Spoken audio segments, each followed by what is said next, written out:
Salut à Salut tous. à tous. Regardez où on est, XTG Bar. Alors beaucoup le savaient, avaient reconnu l'endroit dans les introductions, ça fait un Bien moment. joué, bien joué. Oui, ça fait un moment qu'on est à Morteros. On n'est pas tout seul à Morteros. On est avec Voyage et Nouvelle Vie et Man 4x4. Donc on est redescendu à Morteros parce que déjà c'était notre route et on avait pas mal de choses à refaire sur le camion. Vous verrez ça dans les prochaines vidéos de toute façon. Et comme vous voyez, il y a un petit feu qui brûle parce que nous, on est en automne. Alors Enfin, vous entamez le printemps, mais fait- nous, c'est l'automne qui commence. Il fait encore entre 20 et 30 degrés quand même, donc on va pas se plaindre. Mais pas non, la il y a nuit. barbecue ce soir, donc il faut faire du feu. Dans cette vidéo là, vous verrez avec le Western Union, c'est pas toujours facile pour récupérer de l'argent ici en Argentine. Mais je pense que c'est partout dans le monde. On y est arrivé quand même. Alors ça se passe à Cafayate. C'est une ville très connue pour le vin. Donc on va vous présenter une bodega en particulier, mais on va en visiter deux. Très cher la première.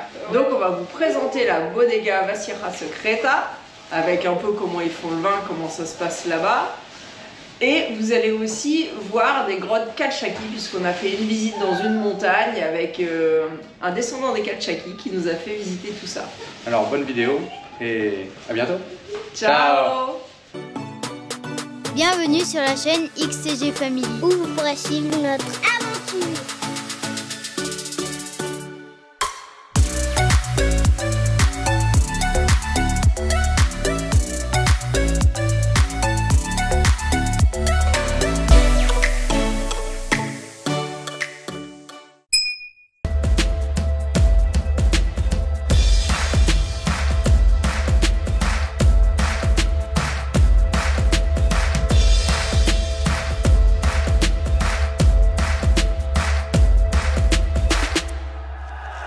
Alors, quand on cherche à retirer de l'argent chez Western Union, eh ben, on fait le tour de la ville à pied. Parce que c'est le troisième qu'on fait. Et là, en gros, bah, ils nous disent que ça ouvre qu'à 19h. Donc on va repartir d'où on vient et il y en aurait un autre. Mais c'est peut-être un qu'on a déjà fait, je sais pas. Le problème avec Western Union, l'application, ça correspond pas. Ils mettent un point dans la rue, mais on sait pas où c'est. Et les rues ici, ça fait des kilomètres. Donc ça, c'est un peu chiant. Donc on va aller voir l'autre, sinon on reviendra là à 19h. Attends, c'est bien marqué lundi, du lundi à jeudi. On est quel jour? Ah non, et... on est mardi. Ouais, c'est bon. Je sais pas si c'est voulu, mais moi je dis qu'il y a quelqu'un qui avait une autre idée qu'un cactus en tête en faisant ça. Bon, on a passé la nuit à côté d'une petite aire de jeu pour les enfants. Et ce matin, on est retourné voir le Western Union et figurez-vous qu'il était ouvert. Le gars il a juste dit, oh bah non, hier je travaillais pas. Mais du coup, ce soir, normalement, on va pouvoir aller retirer notre argent. Et là, on a été renseigné par l'office du tourisme qui nous a conseillé une bodega. Donc on va aller voir. D'après ce que j'ai compris, on pouvait y manger. Il y a une vue sur la ville. Bon, bah comme d'habitude, hein, il y a toujours plein d'arbres. Mais encore, c'est pas la ville la pire, hein, ça devrait aller avec des petits slaloms.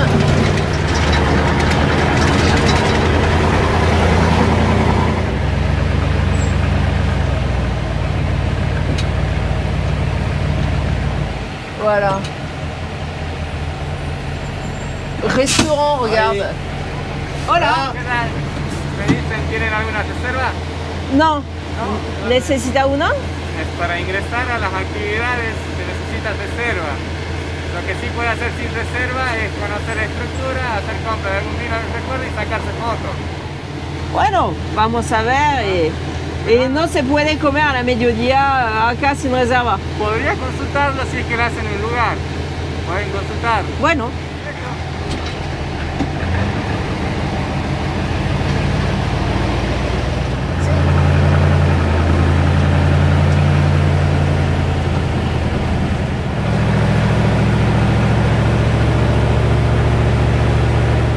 Je sais pas si ça nous convient trop, c'est hyper touristique. En général, on pourrait faire les petites bodegas.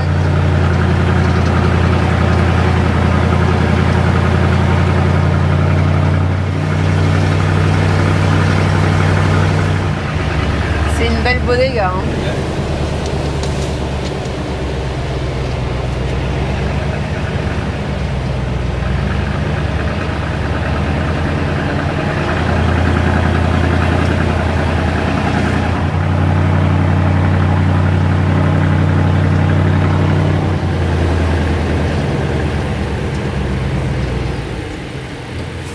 y a des belles bodegas en Argentine, hein.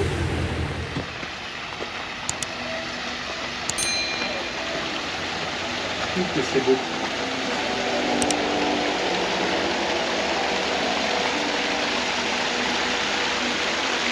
Il y a aussi de l'argent en Argentine, hein.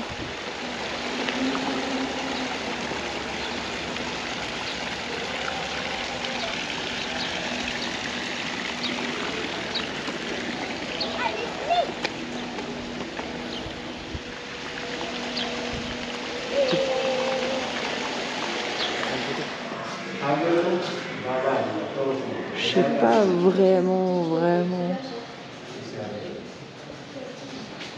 si c'est pour nous ce genre de choses. Ça fait plutôt pour les touristes avec beaucoup d'argent. Mais bon, c'est beau, hein. Quoi? 5000 la bouteille de pinard. Et nous, on en a trouvé du bon à 350 et 250. À l'officiel, 5000, ça fait 40 € la bouteille.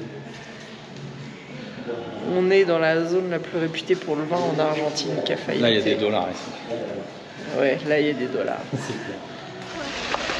Je comprends pourquoi ils n'ont pas de place, parce qu'avec les quarts de tourisme qui arrivent, s'ils ont fait des réservations, bah tout est plein. C'est vraiment une belle bodega, mais une belle bodega à touristes. On tente une autre bodega. Vasija Secreta. Gratis normalement. C'est plus pour nous, mais j'ai l'impression que c'est mort, que tout est fermé. En même temps, il est midi, 1h, je sais pas. C'est surtout plus pour nous parce que c'est gratos. C'est ça. D'ailleurs, on a rencontré Pierre et Béa, à l'autre, les amis suisses, à l'autre bodega. Si vous regardez la vidéo, on fait un petit coucou. Parce que quand la vidéo sera sortie, vous serez déjà rentré en Suisse. Bon, bah, on va pouvoir faire la visite dans une dizaine de minutes. Ils attendent un peu qu'il y ait du monde. La bodega, Vasija Secreta, date de 1857. C'est une des bodegas les plus vieilles de Salta, créée par des Espagnols et rachetée en 1965 par une famille locale. Cette bodega familiale a plus de 60% de sa production consacrée au vin blanc. La récolte se déroule sur les mois de février, mars et avril. Le raisin blanc est récolté avant le raisin noir en raison de sa maturation plus rapide. Dans cette bodega se produit 500 000 litres de vin par an. Ici se travaillent le Malbec, le Cabernet Sauvignon, le Bonarda d'Italie et le Tannat. Certains de ces vins sont vieillis en fût de chêne pour leur apporter de nouveaux arômes. Deux types de fûts de chêne sont utilisés. Certains proviennent de France et d'autres des États-Unis. Ceux de France doivent être conservés à une température constante entre 14 et 16 degrés. Les fûts de chêne américains sont moins sensibles à la chaleur et ne nécessitent pas de salle climatisée. La machine d'extraction et les tonneaux exposés ici datent de 1945. Ces vieilles machines manuelles servant à l'embouteillage ont été remplacées par des machines plus modernes et automatiques. Pour transformer le raisin en vin, les grappes passent dans une broyeuse qui retire le bois.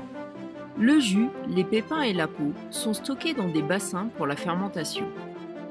Le jus passe ensuite dans des cuves en inox équipées d'un système de refroidissement qui permet de maintenir une température constante entre 20 et 25 degrés, propice à la fermentation. Une fois le processus achevé, le liquide est filtré.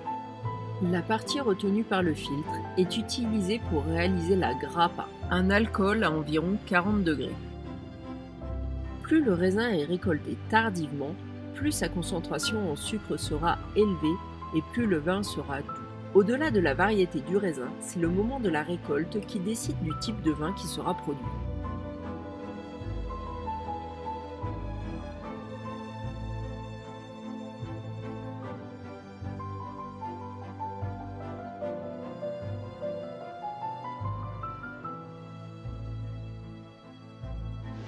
C'est l'heure de la dégustation. Du vin blanc doux. On a acheté ça? Oui. Et tu l'as testé? Oui. Alcoolique, va. Ouais, il était très bon. 550 la bouteille, 550, ça fait un tout petit peu plus de 2 € la bouteille, on a pris 2 bouteilles. Allez, ça travaille entre les rangs de vignes. On va aller voir les cabras de Cafayate. Alors cabra c'est chèvre, mais on va voir ce que ça donne, qu'est-ce qu'ils proposent, apparemment c'est sympa. Et on peut peut-être faire une dégustation de fromage de chèvre. Ah, ça pue ça. Bon, on verra. C'est pour le sport.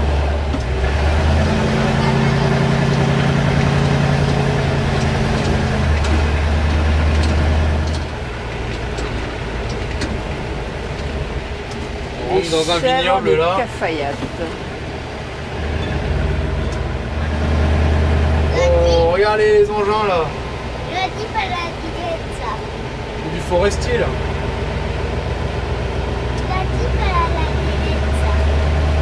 C'est fou le nombre d'engins qu'on voit ici en Argentine. Toutes les municipalités ont des engins. Bon, en même temps, en France, on n'a pas besoin de refaire les routes régulièrement. Hein. Non, mais en France, on a du mal à acheter une tondeuse dans une municipalité. Ici, ils ont des niveleuses. Bah, ici, il y a la moitié de la ville qui est employée par la municipalité. Alors... Arrête de critiquer la France, Marie, merde! Je fais pas une critique envers la France. Je me demande comment une municipalité peut employer la moitié des gens d'une ville. C'est bizarre.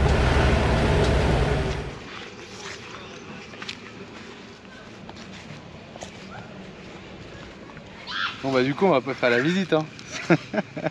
Pour le prix de l'entrée on peut acheter 3 tomes de 1,4 kg. Et là un petit bout de fromage comme ça en plus ça vaut 700.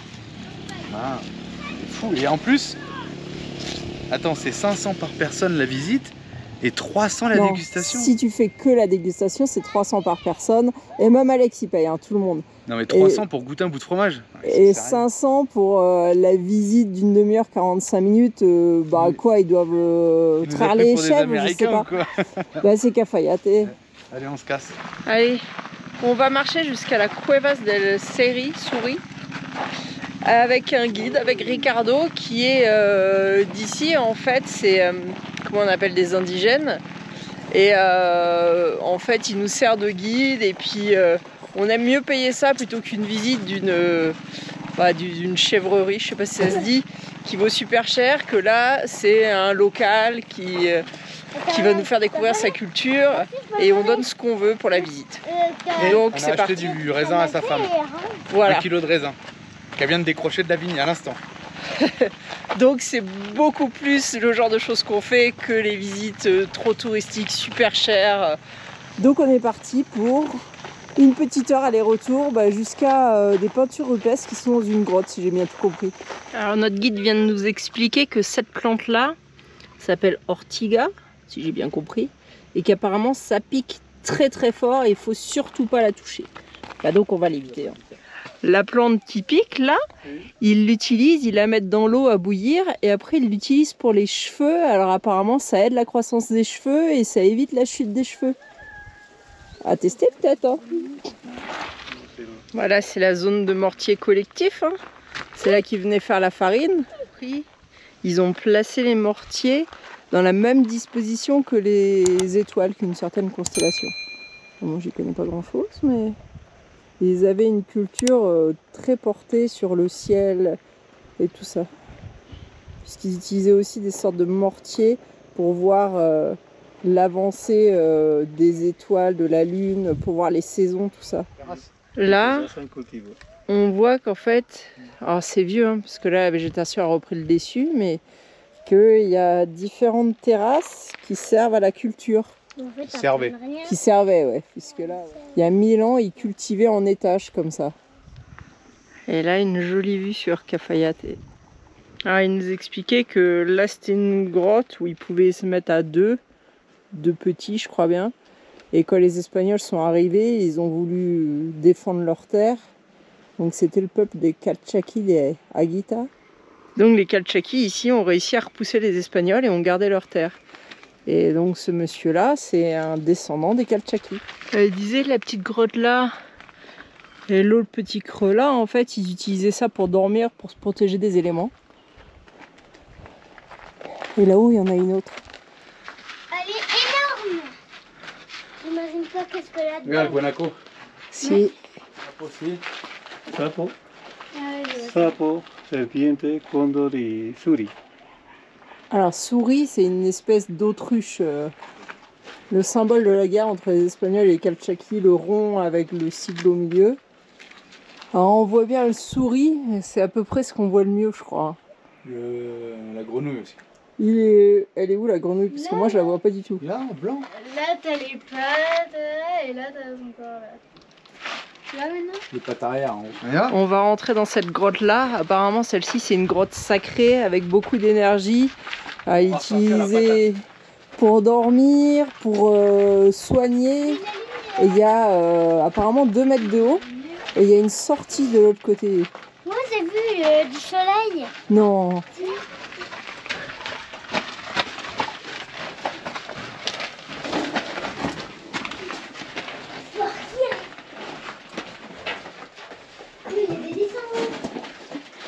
Ah oui. Alors vous voyez rien, mais Julien va mettre une petite lumière peut-être. D'ailleurs, les chauves-souris. Papa, éclaire là. Ouais, regarde. C'est quoi? Qu'est-ce que c'est? Non, je sais pas trop. Regardez, voici la sortie. Ouais. Ok, Sinoc.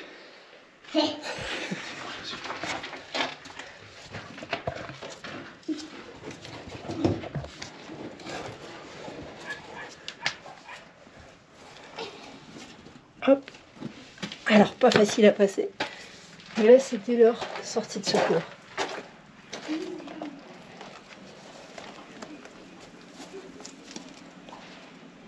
Sympa.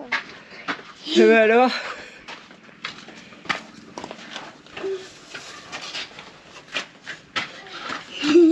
Dégoûtant des poils d'araignée.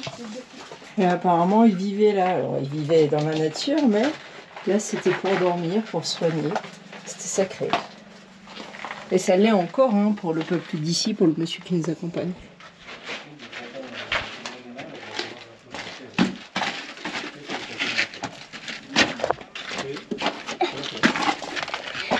En fait, c'est bien ce que je disais, c'était plein de chauves-souris, c'était ça. Ah si? Ouais, ils les ont chassés. Il dit que cette plante là, sa sève, donc le blanc là qu'on voit, en fait c'est curatif, ça enlève les taches de soleil sur la peau. Pas mal, en plus ça ressemble à la plante qui pique, alors nous on avait un doute mais non, celle-là elle est curative. Et encore une grotte par là.